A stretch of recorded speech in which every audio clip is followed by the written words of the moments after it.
With that said, we have a wonderful couple who I happen to have met right here at the Law of One study group almost a couple months ago now, right?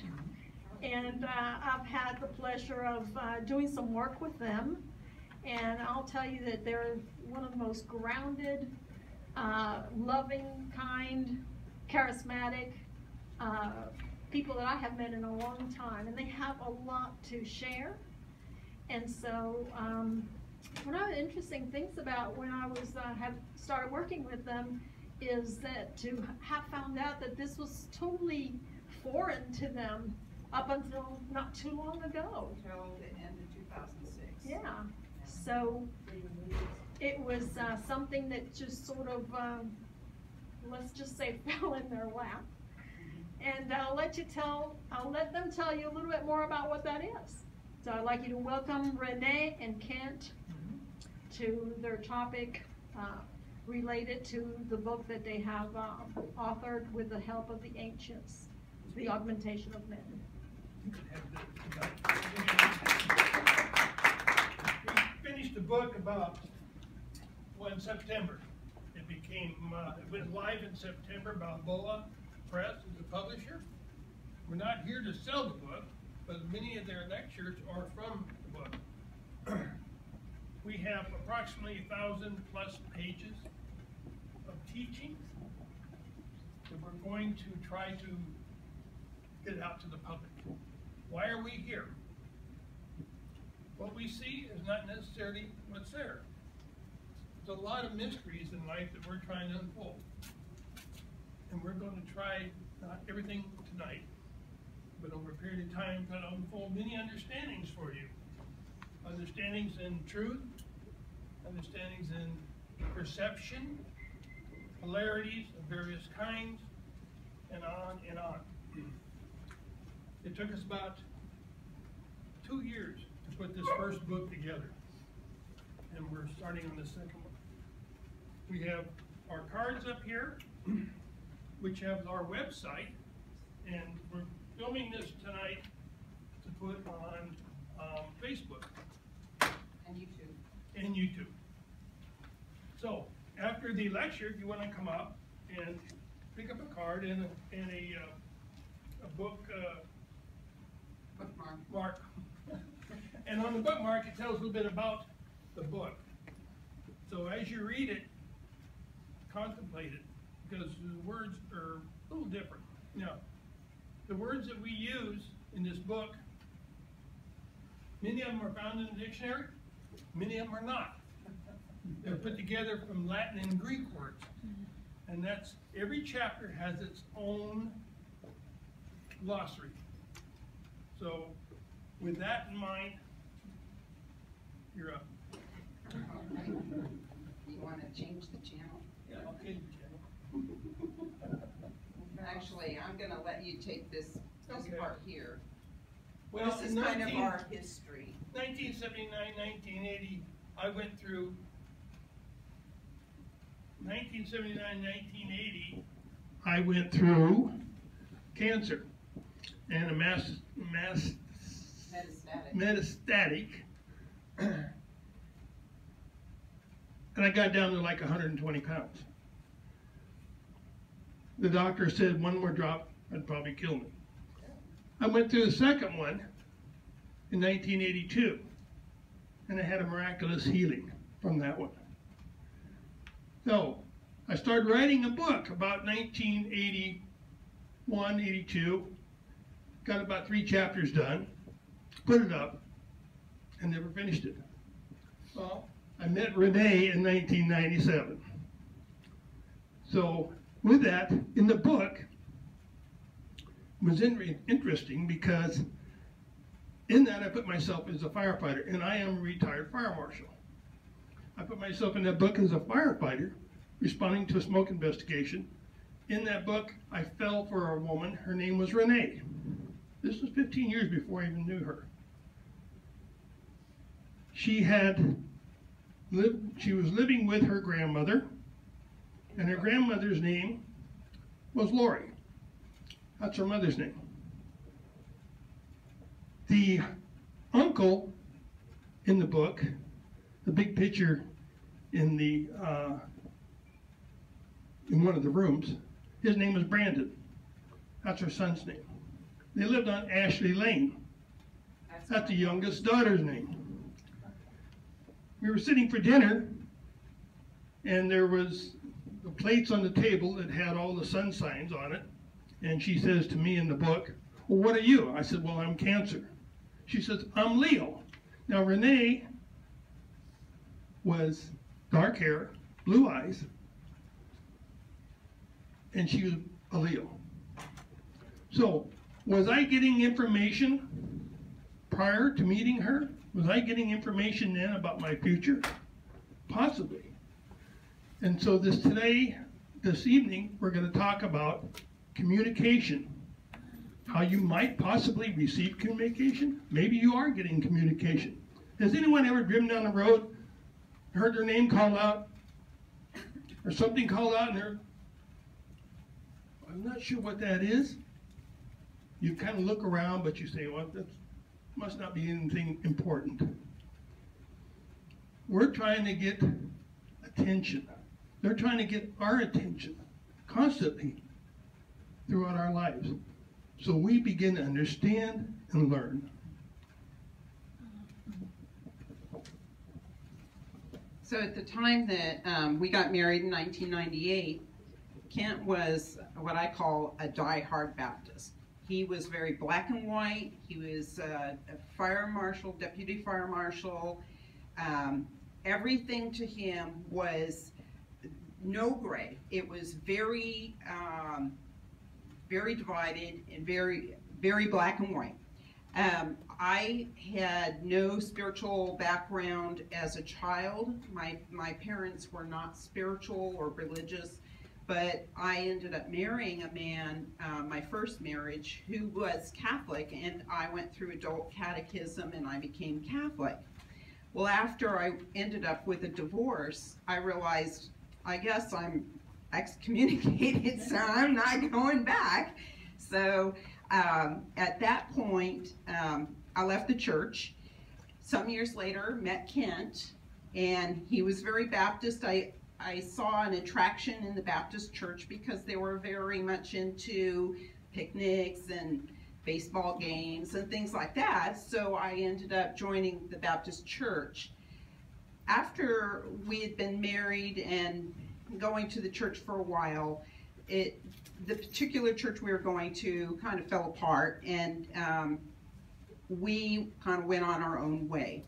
We were looking for a deep spiritual place to gather, and we went to many different churches, but we could never find the right fit. So we ended up dropping that, and we stayed at home, and we really weren't doing much of anything until 2006, when the last child left the home. When we got married, we had 4 kids at home, so we raised those 4, got them out on their own, and That's why I had this color hair.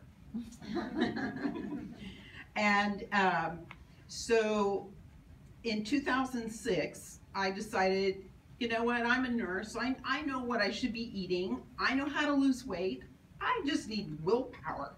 So I started looking for a hypnotherapist to go to so that I could be hypnotized to help me with the weight loss. And so when I was going through the phone book, I happened to stumble on one who listed among the smoking cessation and the weight loss and all the other litany of things you use hypnosis for. At the bottom of his list, he had past life regression. And I went, forget the weight loss, I'm going to that. So I talked Ken into going, and we went, and it was $60 each, and it turned out that nothing happened, and I was very disappointed. And we were in his office. This guy's name was Dennis, and I was kind of pouting to myself. Kent struck up a conversation with him, and he said, you know, I used to live in this apartment complex with this woman who was a hypnotherapist, and she used to hypnotize us. And it was like 30 years prior. And he said her name was Edie, and gave the last name. I'm not going to mention it for privacy reasons, but he said, this hypnotherapist that we were seeing said, I know Edie, I see her every week. And Kent said, well, I would sure like to get in contact with her again because it's been a long time and I'd like to catch up on what she's been doing. Edie was quite a bit older than me. Yeah, there was nothing there. Although she was quite a bombshell in her day. But, so this dentist contacted Edie, who contacted Kent, and they set up a time to get together. And they met a couple of times. I came home from work to hear Kent chattering about Edie, and he was very excited to have me meet her. When I met her, we were again talking for quite some time, and ended up, I suggested, let's go to a restaurant and get something for lunch. And so we moved to a restaurant. She proceeded to tell us about 3 months prior, she had another friend who was a psychic, and she called her friend, the psychic, and said, hey, Ken, can you give me a reading? And she said, I don't know why, but I'd never asked him before. So he says, sure, I'll call you tomorrow. So Ken calls Edie back the next day and says, in about 3 months, you're going to meet 2 men in the vicinity of Thornton Road across from the Elks Lodge. This is in Stockton, California. Well, turns out that dentist, the hypnotherapist that we went to see, his office was on Thornton Road across from the Elks Lodge. So there was that synchronicity there. But as soon as she finished telling the story, Ken walks in. The psychic. So she's like, wow, that's him, that's him. So every time we got together with Edie, she would end up, you know, there would be some sort of synchronistic event that would happen. And Edie was going to Unity Church, and she was more in tune with the metaphysical world than we were. She recognized something was going on, and so she ended up calling a well-known psychic and had a reading by this psychic who told her that Kent had this ability to tap into a high level of source through a deep meditative state, and that he was going to be able to download not only ancient information but new information, and that the 3 of us would be putting it into a book, and we would be traveling and lecturing. Well, when Edie came back to tell us, we kind of scoffed at it. We didn't know what she was talking about. We didn't know what source was. And Kent said, I don't know how to meditate. So we turned it into a joke and just kind of laughed it off. After about a month of bantering about it and pondering, we decided, well, you know, maybe we should take another look at this. And so Kent said, well, again, I don't know how to meditate. Edie said, well, I know hypnosis. So why don't we try hypnosis, and I'll get you into a meditative state, a deep meditative state with hypnosis, but not a hypnotic state. So that's actually where we started. So from there, we'll let Ken take over. Well, from there we'll let Ken take over. I was an Army intelligence. I was a deputy fire marshal for a while, and I did hazardous material investigation. So I did many investigations. I was an expert for the courts on different subjects, and I had never meditated in my life. So this was like a total change for me. And they used to call me Spock in the firehouse because everything had to be this way, because I'm going to take it to court, and then all the T's had to be crossed and all the I's had to have dots on them. So this is a big change for me. When this happened, the actual beginning around December 2006, first time I went in, saw 7 doors, and I was told to sit down. Don't touch anything, don't say anything. So I did that. The middle door opened. And it was like turning on your TV without a picture. You know how you get that snow, kind of a crackly snow sound? It's like 1 trillion times more powerful than that. And it said, great, great, great. Okay. Second time I went in, they said, you're not going to be spoken to. And I asked why. He said, you are not humble. So I had to learn how to become humble. And in my job, humbleness really wasn't in there. So I learned to become humble, and I began to do meditations. And with that, it started a whole new path of what I'm on and Renee's on. This is why we end up writing the book. They're called the Ancients. And I spent the first 4 years in school. Couldn't do anything else. I had to sit in school and listen to different professors discuss different ideas about the universe. And I'm going, this is way over my head. It took us approximately 8 years to be able to understand what I had gotten. I don't expect everybody to get the book and in one night read it. Oh yeah, I know it all. Because we are still understanding some of it. And that's the whole object of this tonight, is to begin understanding of what the universe is about and where our part sits in this whole thing. We were basically told we are kindergartners in the universal thought of everything. We are in a universal kindergarten class. And so we have a long way to go, many things to learn. So the book is actually all the lessons in their original language. We were asked to make sure that we did not digest it, we did not alter the language, because of the specific reason that there are layers of understanding, and when you keep going deeper, each time you read, you're going to realize something new, and the next time something new.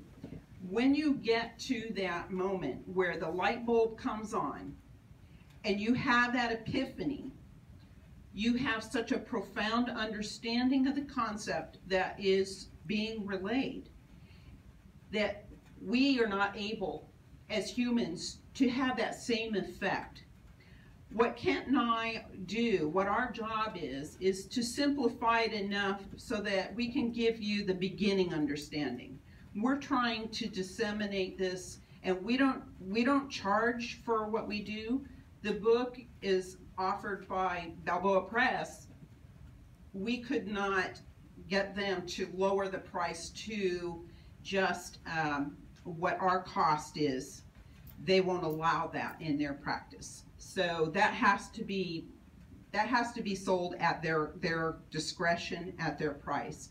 But as far as our services and our lectures and what we do is always free.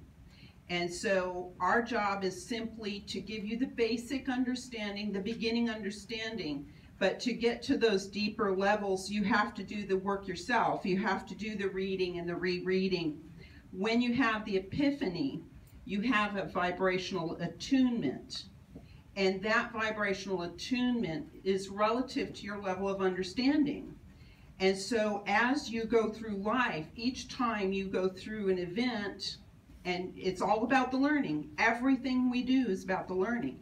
So as we process these events in our lives, and we think about it, and we think about it, and we come to the full understanding, a 360-degree understanding of those events, we have the epiphany, we have our vibrational attunement, and we're operating at a little bit higher level, intellectually and spiritually. Vibration. What is vibration? Anyone ever walk into a store and somebody walks by you and you go, oh, that person's a little odd, a little weird? Or somebody walks by you and smiles at you, you go, and not just female, but somebody smiles at you and you go, oh, that's a cool person. They got it together. Vibration is what we put off in front of us. The people pick up that come by us. It's all relative to our level of understanding. And so one of the tendencies that we have as humans is that when we are around people, where we're uncomfortable with them. Or say somebody who's used to meditating and they're used to getting into these learning spheres called dimensions. Sometimes they stumble on something that makes them feel really uncomfortable.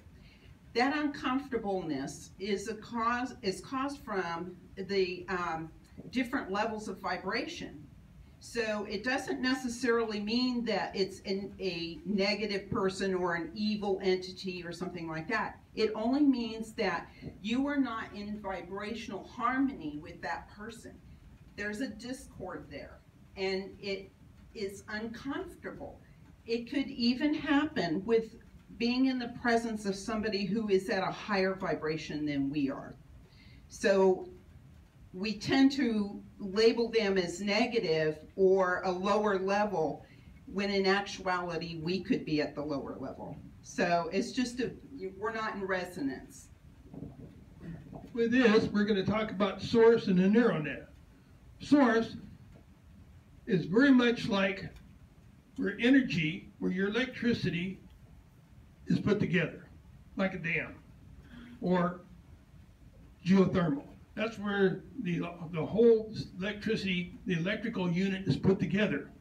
The neural net is the lines that come off of that end up going to transformers on the poles into your house. If we were to plug all of our appliances in the source, it would blow them all up. We couldn't use them. So it's filtered down from the source to transformers to our house. To our house, that's the neural net. That's a tributary of the main source where everything is produced. Source is part of the creation. The creator dictates the source. What we, as humans, and what entities throughout the universes will learn. We tap into a small tributary because we're not ready for anything larger yet.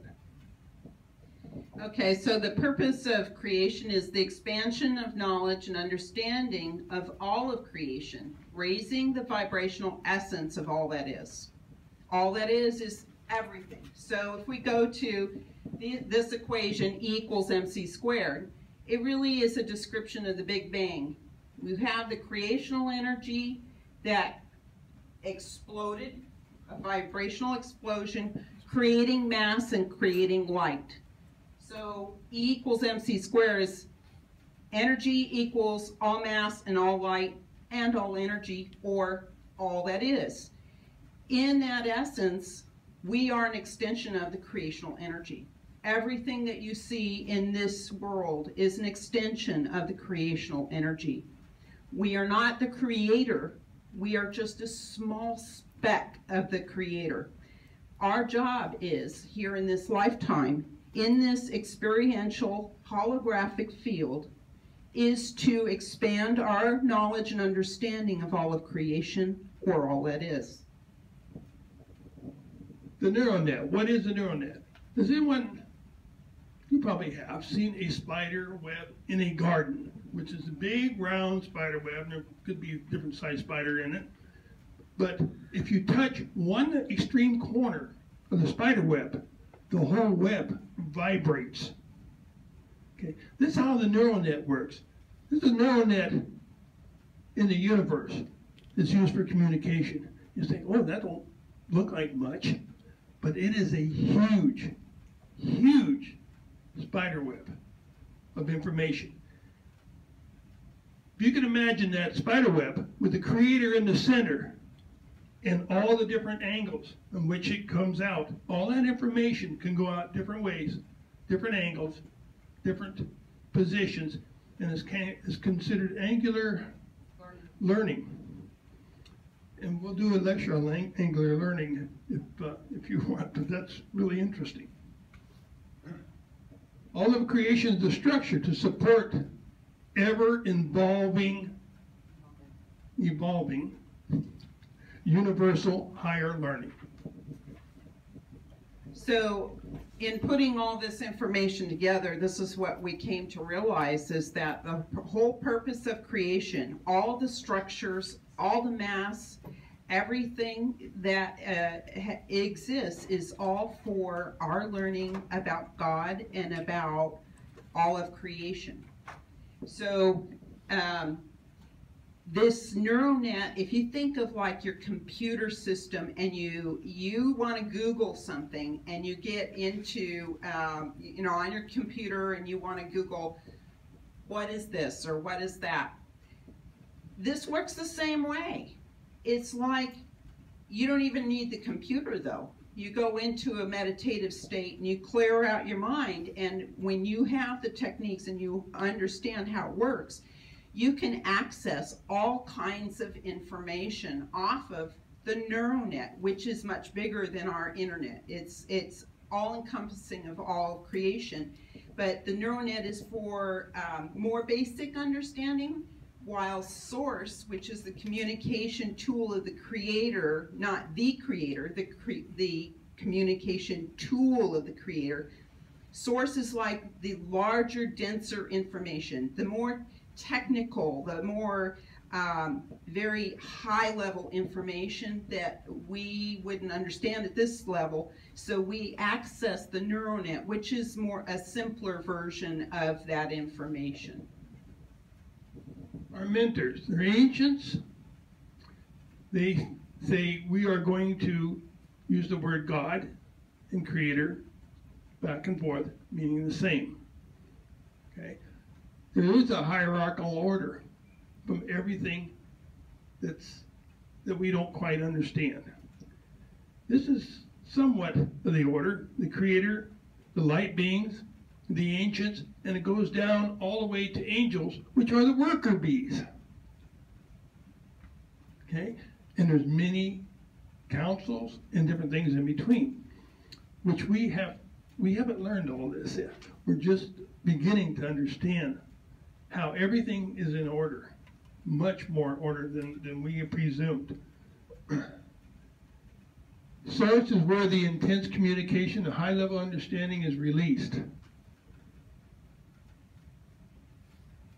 Many stop to think about what truly is source. How can I touch source? How can I understand what's going on? There's more to around us than we think. Everything we see isn't as it is. How do I get in touch with who I am? Many people have said that. Probably everybody in here has said it one time or another. I'd like to know who I am. Through meditation, you can learn this, but you don't learn it overnight. How many rode the bike first time perfect, a bicycle, when they got on and just went down the street, rode it perfect, didn't fall down, didn't do nothing? Nobody I know of. So it takes time to learn to ride a bike. It takes time to learn how to meditate correctly. So these are communication structures. It's an unseen web. If you get on the internet, you can plug in dark matter. It'll give you a picture of this network of what is seen under special lights. I'm not sure what kind of lights, but it's not something that we can see to the visual eye. The neural net and the source are very similar. It's just a network that we can tap into at the lower levels, and we're going to get into a little bit more of how they work and how it interfaces with our own bodies, so that you understand how you can get a picture of how that all fits together. So can I go take a class, 1 month class in meditation, and I can come out, I'm ready to go, right? Kind of. It took us 8 years. 8 years before we begin to understand the meditation and to learn how to do it correctly. And even today, when I go into meditation, I don't get something every time I go into meditation. I could get dark gray, light gray, I can get blue, I can get green, I can get yellow, I can get white. So maybe twice a week now, I might get something. Someone says, oh yeah, I'll go into meditation right now and get something. I'm a skeptic. That's why I was a firefighter. So getting true words, true meditation, you have to learn patience. And they said, I did very well, but I'm still learning patience, they told me. I have to learn patience. And all of us, even today, haven't learned patience. And there are very few mentors, or those that, such as Buddha, Jesus,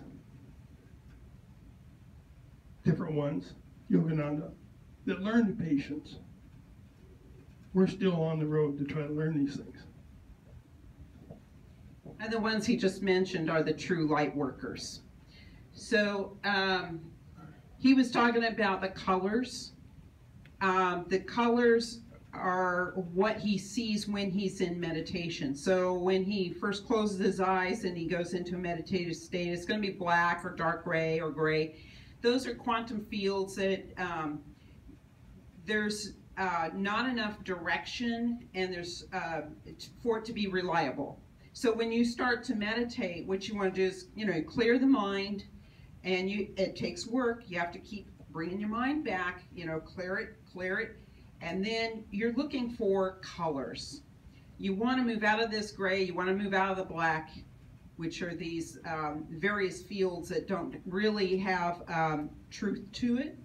And then you look for these colors that start appearing. And that's when you're going to have some sort of a level of accuracy in what you are hearing in your mind when you start receiving communication.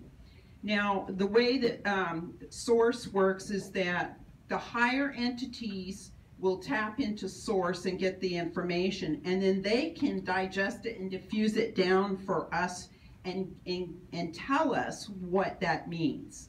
We can't tap into the Source yet because, one, the energy level is too high. It would burn our neurological system up. Two, the information is too complicated. So the way that I like to explain it is, if you were going to college, you wouldn't walk into a fourth year chemistry class without ever having chemistry before in your life. The same works in the spiritual realm. You have to start out taking little steps at a time. As you learn and you raise your vibration, you are able to, your body and your psyche is able to handle a higher level of energy and a higher intellectual level that mirrors that energy. So as this energy is coming through the body, as you're channeling it, it comes into the body, it's going to have various levels of intensity to that energy, and it will equal the intellectual properties of that communication. You have to start out low and you work your way up. The body has to adapt to it, and mentally you have to be able to assimilate that information. So you have source entities that will tap into source, or they have innate knowledge. The ancients were created at the beginning of time as we know it. They were given innate knowledge. Their purpose is to spread that understanding to certain people that have been designated to be receivers, and then they disseminate the information out from there. So Kent was chosen to be a receiver. Before he was born, he was actually given the DNA to be able to channel this high level of communication. And so it's scripted onto his DNA, and then they determined, they meaning the ancients, determined when was the appropriate time to turn it all on.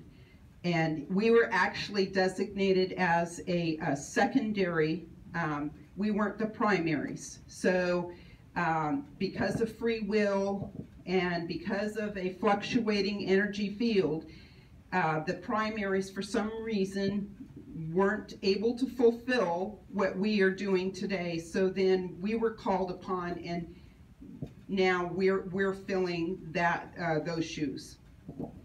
Talk about making me feel good. I said, thanks for choosing me. They said, we didn't choose you. You chose to be an alternate. in case the primary couldn't complete their task. That, like, lets the air out of your balloon. You know, you're not that important. Charged particles, energy fields, plasma cores, light. What is light? Light carries communication. Light is everything that we are.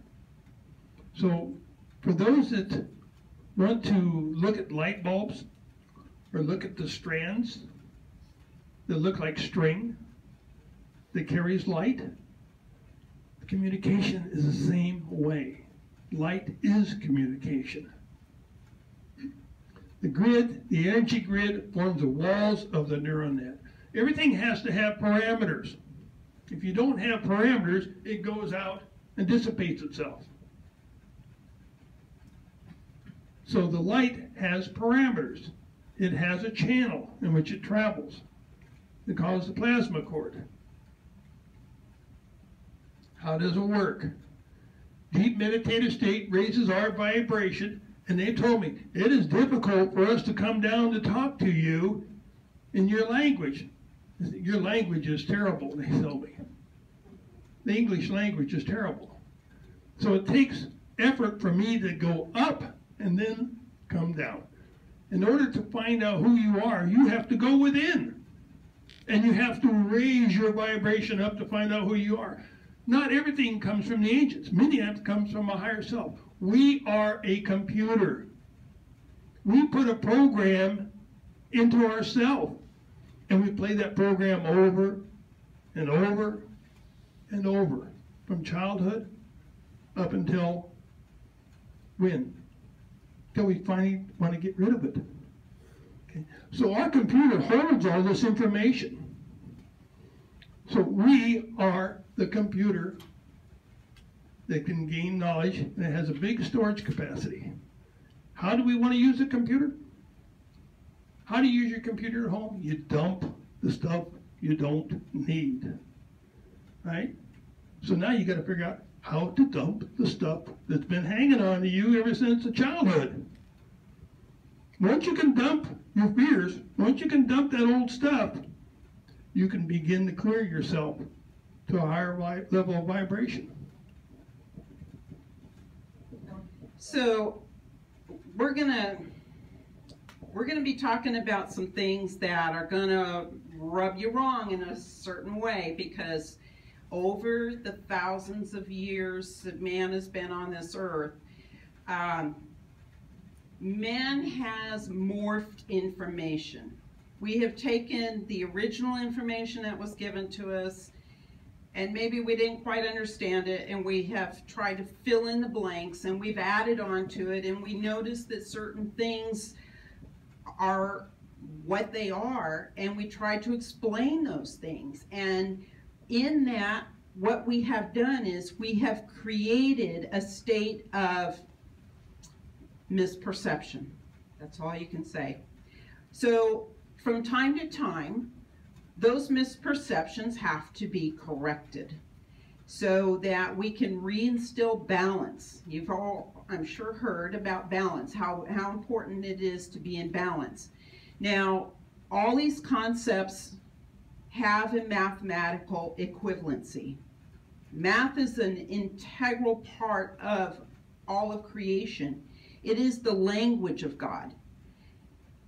As we learn, we have those vibrational attunements, but we also mathematically correct as we're doing it.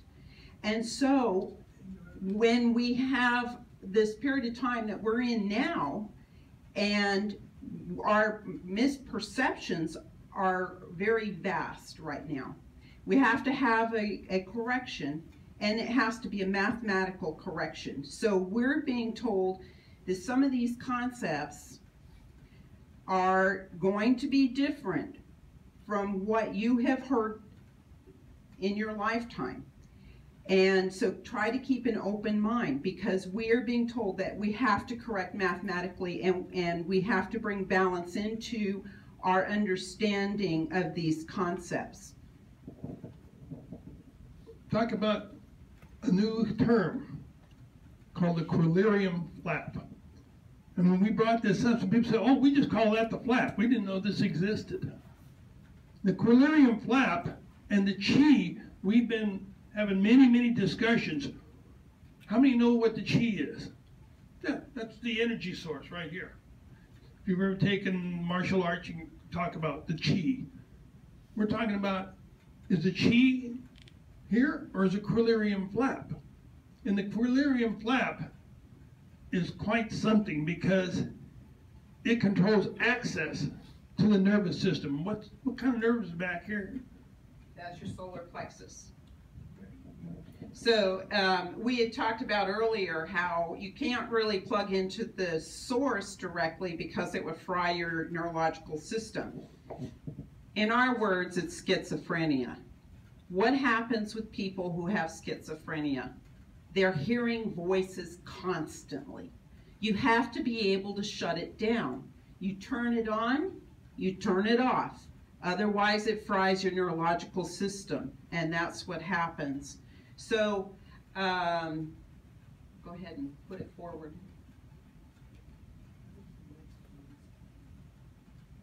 We're going to talk about how this communication system interacts with our bodies. Before we go on to chakras, talk about angular learning, which we mentioned earlier.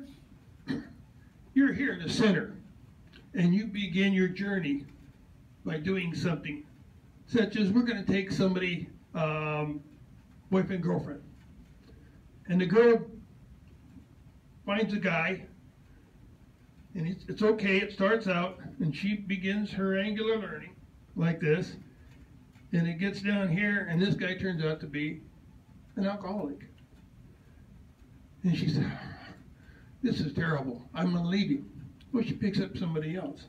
And she continues around here, and she gets over here, and the guy's a drug addict. I can't take that, I'm going to drop him, and I'm going to go on and find somebody else. She gets over here, and she gets up to here. And the guy has maybe a pedophilia or something that she does not agree with at all. And she says, I can't find anyone. I'm a loser. So she gets over here and she finds someone who really treats her like she's supposed to be treated. Now, and that completes when she gets a 360 degrees all the way around. This could be a guy, this could be a girl. When you get 360 degrees all the way around and you've learned the lesson of all these different people in your life, you can look at all these, and it's called angular learning, because now you've looked at that issue, you've looked at a problem, including yourself, and you've learned from different angles why you're doing what you're doing. Now, this is just one thing, and this goes on through our whole life, one event after another. But every time we understand the angular learning from different angles, that event, we go, oh, gosh, why did I do that? I'm not ready to do that anymore. I'm off to something else. You've learned. Okay, so as you progress, this would be your lesson here. This is the lesson. And as you progress around this lesson, and you stop at these various events in your life, say it's the gal that keeps being attracted to somebody who has addiction problems, they're looking at the lesson, which is in the center. They're looking at it from all these different angles around the sphere. And so that is the angular learning. It's not judgmental. It's just that that person is trying to see it from all the different aspects. When they have come to complete understanding, they have 360-degree understanding. They have their vibrational attunement. They have their aha moment. And guess what? Their behavior changes, and they start attracting different people and different events into their lives. So when we talk about the power of attraction, it's all about where you're at vibrationally. Okay, the Higgs taught us that, but it's more than that. It's what we're learning. And so as it's not about any judgment here, it's about allowing people to have all of their vibrational attunements. When we interrupt the lessons, we interrupt that process and we slow it down. They need to progress through it, and so that they can understand it from all 360-degree angles. When we rescue them from, see, they're right here at this event, and we rescue them from that event, and everything looks great, they'll get back on here because they have to finish this lesson. So the hardest thing for us to learn is what they call hard love. You tell them, I love you, you're my kid, or whatever. I will be with you no matter what. I will be next to you. You give them the love that they're looking for, but you don't bail them out with money and things like this, because they have to finish this lesson before they realize, now I know who I am. Now I know what I have to do. And it makes a better person. We're going to go into chakras now. And everyone has heard chakras. We've looked it up on the internet. Everything from 5 to 14 chakras, depending on what site you want to look at.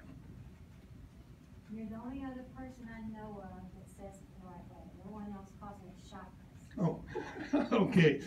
Chakras. So we did some research, and this is what we found.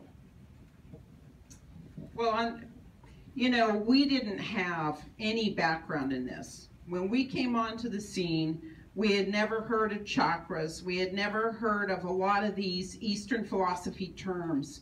So I got on the internet and I started researching it because we started hanging out with people who were talking about it, and I didn't know. And I got online and I went, oh my God, I don't understand this. It's so overwhelming. Chakras account for everything in the world. It's from colors and music and tones and, you know, energies, and, you know, if you get on the internet, it turns out to be very confusing for somebody who's very new to it. So the first thing I did was I went to our mentors, the ancients, when he was in meditation, and I asked, can you explain what chakras are? What they told us, and we've gotten a lot of flack over this, is that there are only 5 chakras. 5 original chakras that were given to the ancients, and it morphed over time. Because why? Survival instinct is very strong. It must be a chakra, it's so strong.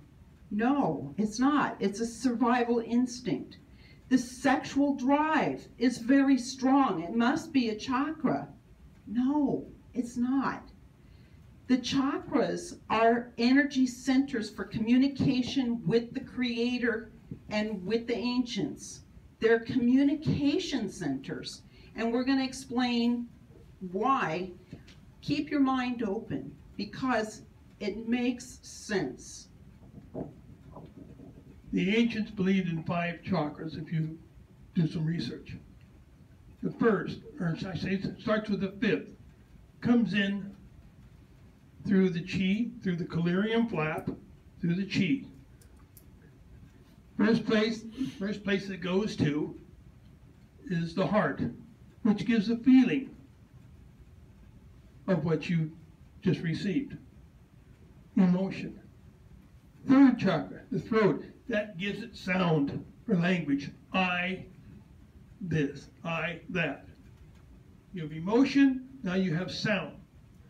The second one, the third eye, which is here, that gives it vision. That's your vision.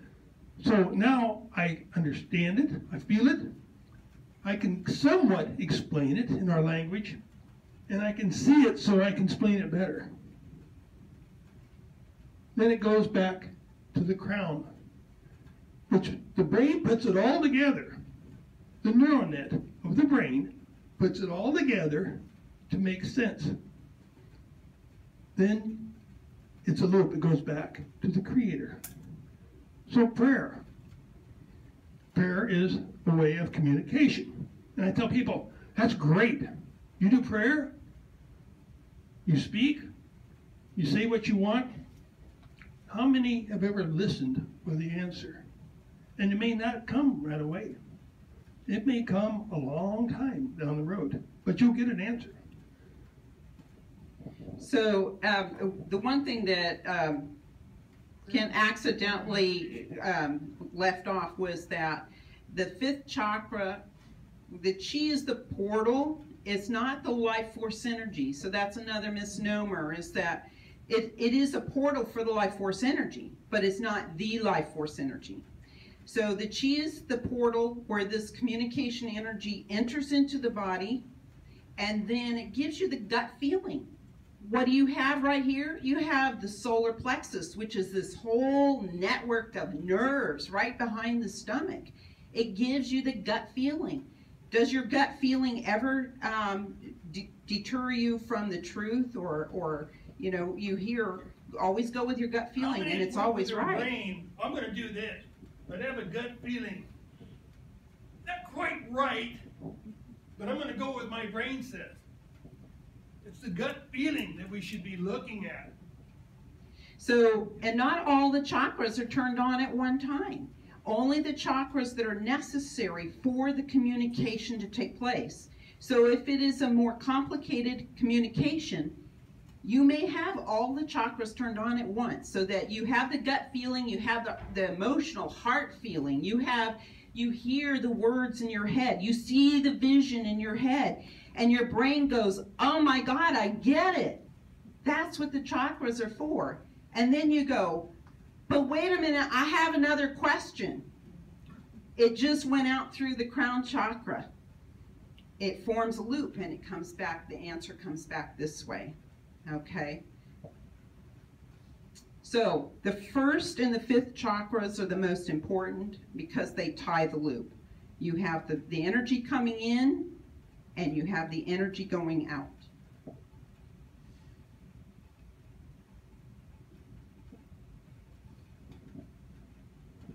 Fears. In order to do a clear meditation, you have to face your worst fears and deal with them. And that's a tough thing to do, because some of the fears go clear back to when we were very, very young. Once you are able to face your fears, you're able to release them. And once you release your fears, you can do open communication. So it takes time. It takes effort. You have to come to yourself and say, how important was that thing that happened to me when I was 9 years old? How important was that thing that happened to me when I was 15? How does it affect my life and the way I live today? Once you start analyzing your fears, you'll realize they're not as important as you think they are. Your computer keeps bringing it up. Oh, these are very important. These are very important. But they're not. So you've got to look at them and say, oh, that doesn't affect me anymore. I'm a grown-up. I can dump it in the recycle.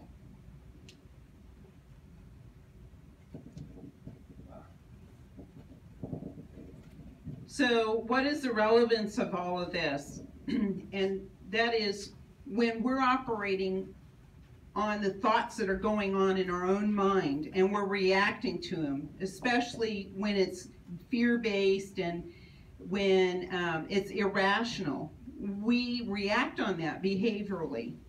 And that reaction creates another reaction. It creates a ripple in our world. So when we operate on a higher level through the higher self and through communication with the spiritual realm, we cause our world to become sustainable, pleasant. It works in synchronicity.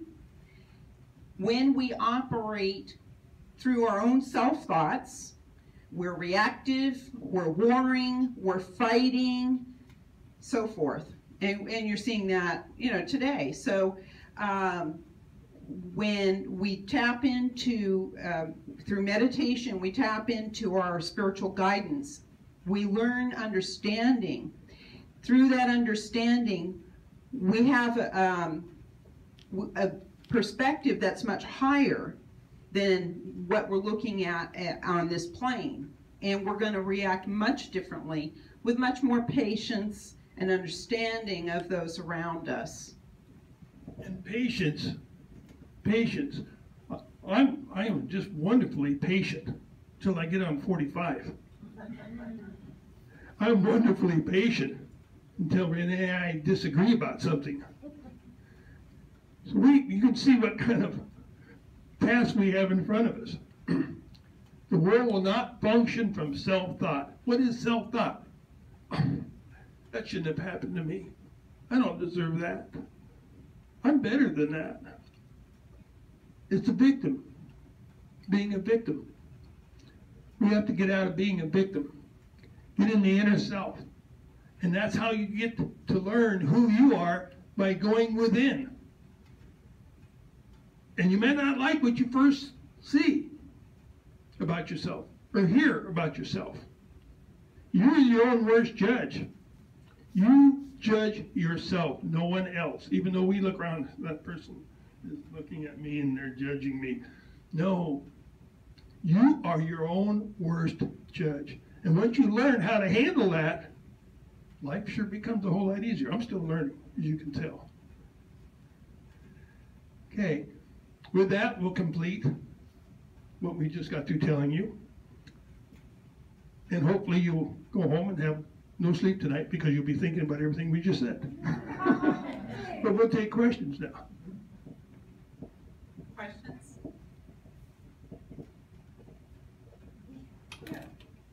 How do you get into this? I'm still out here listening to what you said, but I don't know what to do with it. As far as your She wants to know how does she get in to meditation? to learning how to, To learning what you about just told. self. Yeah. So, you know, like I said earlier, this book is it's complicated. It's not an easy read. Our job is to try and make it easier without altering the language that it was delivered in.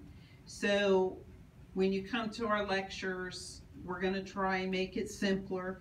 We also have a website. It's called verdience.com. Verdience coming from the Latin root ver, which means truth. And so it in essence means that you're trying to align to the truth. So on our website, we have a chapter discussions, and we're going to try to simplify that through synopsis. Also in the book, there's various areas that have our synopsis. They are our words. It's clearly defined. A lot of books that are out there that are channeled, they do not specify what is the channeled word versus what is their words. A lot of them will mix it all up.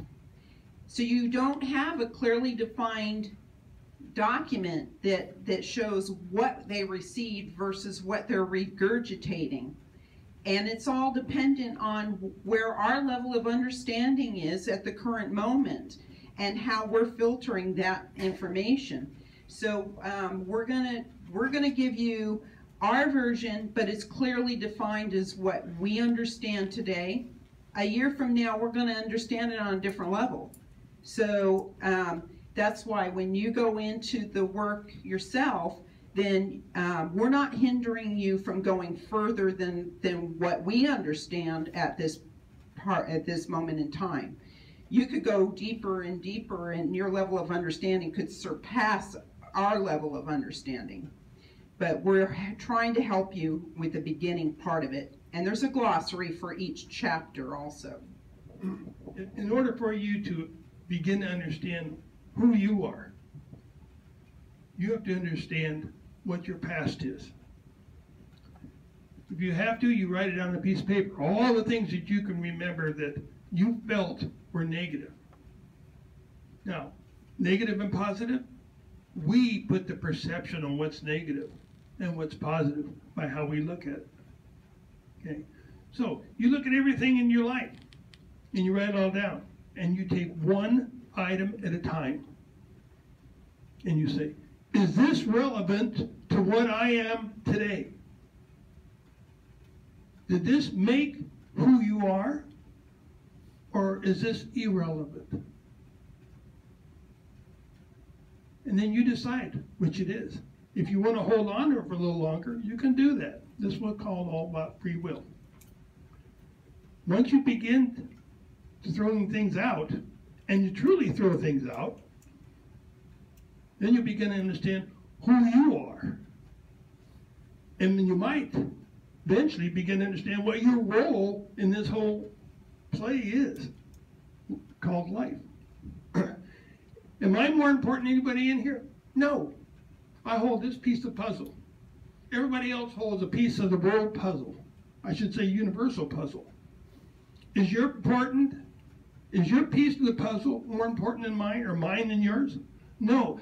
The puzzle cannot be completed until we all lay our pieces down. That's why we're here learning. So how important are we in the entity of all universal things? Everybody's been to the beach, right? And you got miles and miles of sand. You pick up a handful of sand and you look at the beach. As far as you can see that way, as far as you can see that way. In your hand, you're holding a galaxy.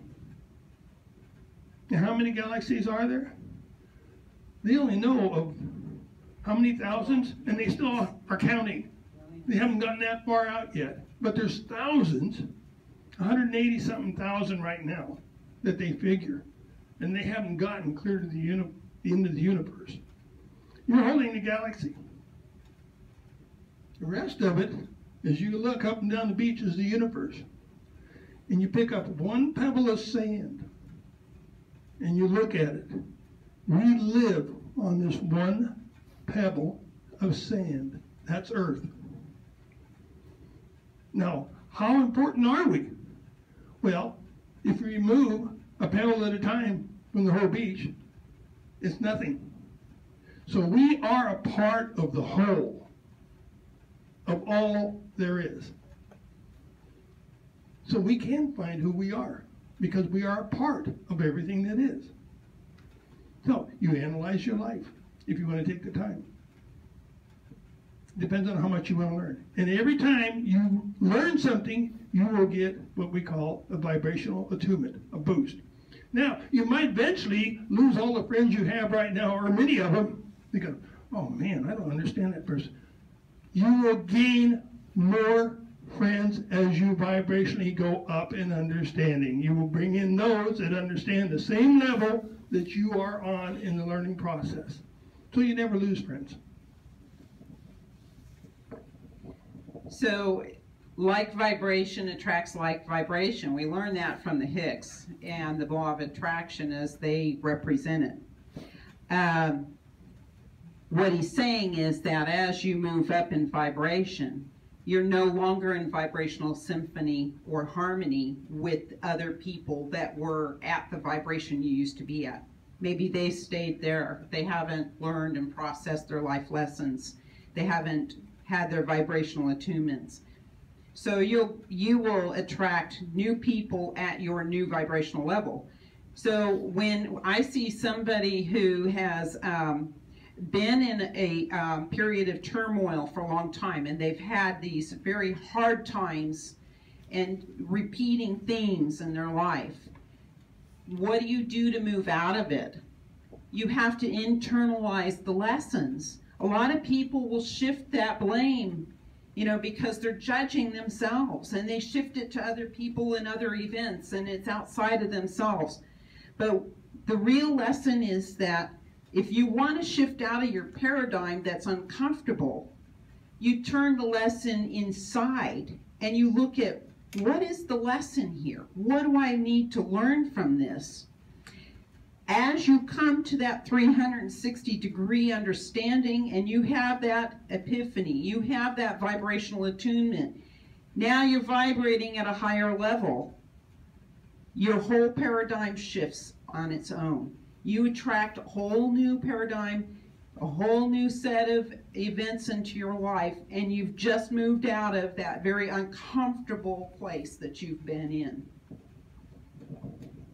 If you begin to upgrade your vibration, and you go to bed, and you start vibrating, and if you live with somebody else, they'll say, "Don't touch me. You're vibrating, and it's keeping me awake." That's a good thing. Okay, so don't be afraid of the vibration that could happen on you. Okay, any more questions? Any more answers? What he's talking about, not to leave you hanging there, is that when we first started on this, you know, your nervous system has to adapt to channel all this higher level of energy. And you may find that when you get on this path, that you find your body is actually vibrating, and you will feel that. And so when we started doing the meditations and we started getting the lessons and we started learning, there was about 6 months down the road, all of a sudden we started having these, our legs started vibrating while we were meditating.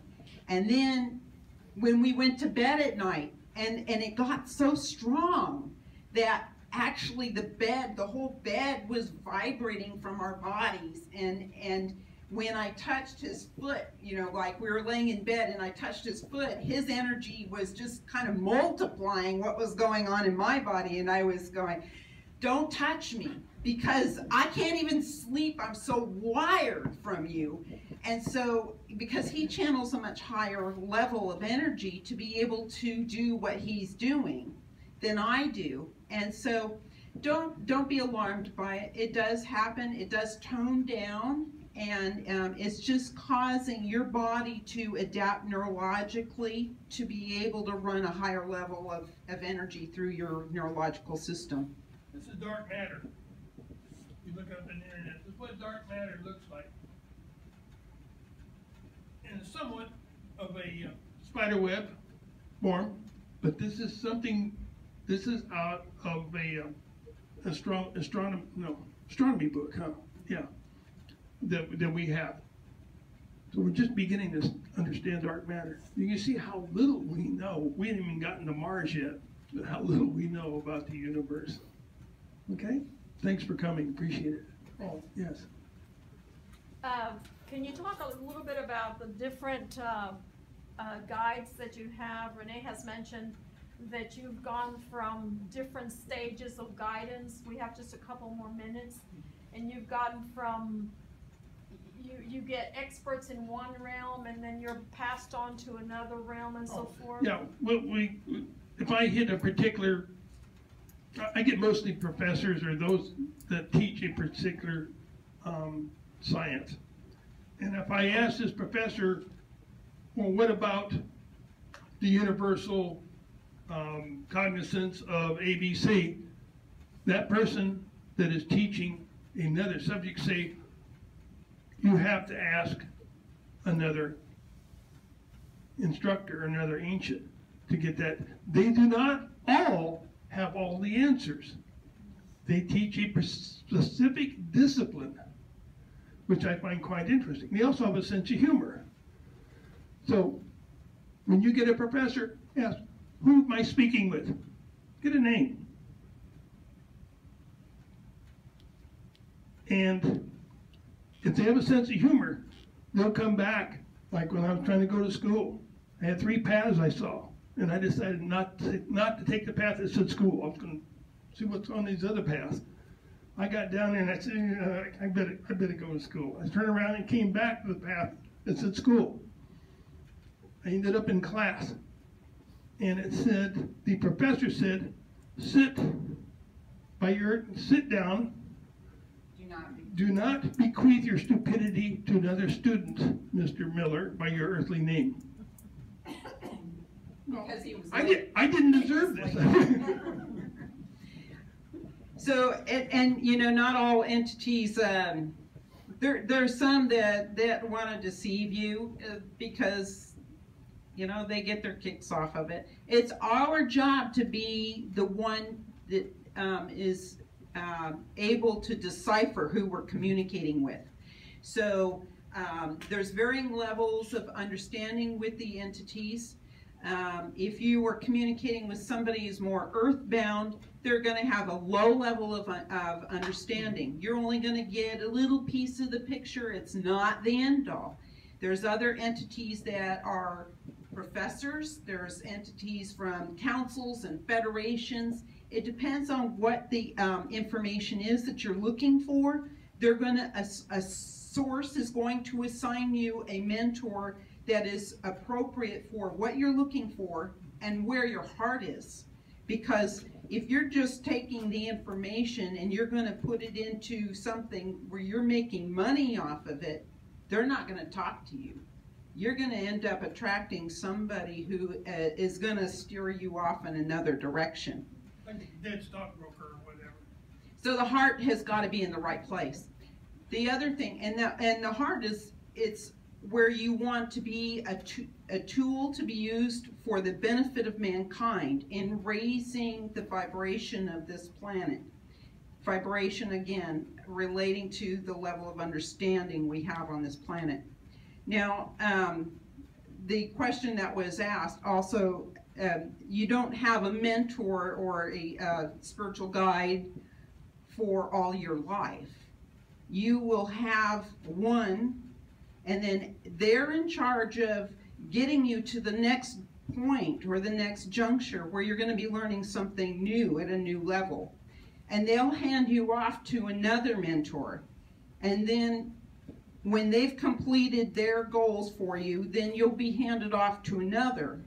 So you won't have the same one. You'll have your main guide for a while, and they'll assign you to, you know, this professor or that person from the Federation to explain what they are, where their level of intelligence is in that arena. It's like you wouldn't go to college and you're going to become an engineer and you walk into a class, English class, thinking you're going to have a science class, because that English teacher may not know science and may not know engineering. You have to go to the right person for the right information. I tell people that all the time. They're always asking me issues about what lessons were, because they just don't know everything. That's right. And they can't do everything. Okay, with that, Repeat the question. she was saying that she tells people that all the time. Angels are worker bees. Yeah, people are always asking angels for help, and Yeah, angels are and not they're just capable of. worker bees. That's to help us jump the hurdle. That's all. help manifest. Okay. Every being has their role. That's right. We are Everybody has their individuals, and we have to handle And everything ask ourselves. people to do something outside of their role. Yeah. So I don't name names, I just say whoever it is out there that can help me with this particular situation, I need some help. Yeah, yeah, and don't be afraid to talk to the silence, to talk to, I mean, we have all kinds of spirits and entities around us at any given time. So some of them are earthbound humans, which Yeah, they're and not going to have a whole lot. They're not really teachers, they're just stuck here. Right, exactly, They'll they are talk. stuck. They love to talk, They don't necessarily know what the truth is.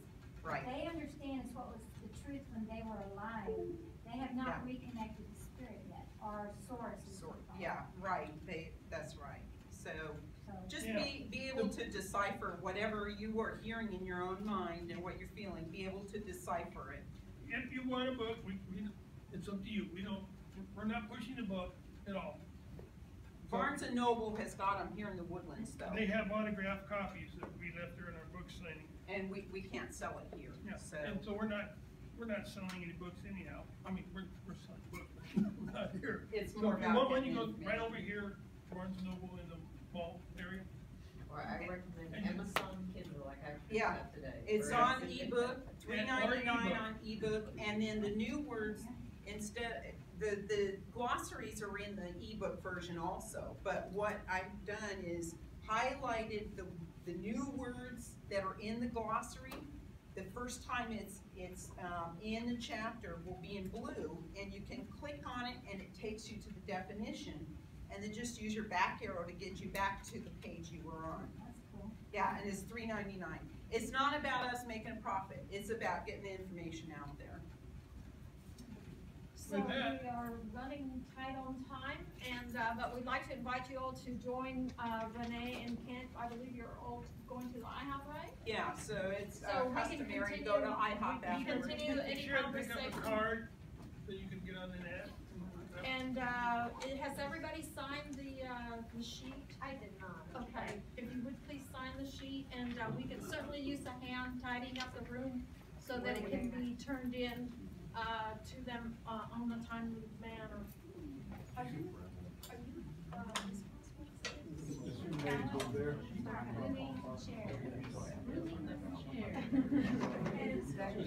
Yeah, and if you want, give us your email address. We're gonna start a blog too, off of our, website. And so it'll talk about like current events and relating them to, the teachings.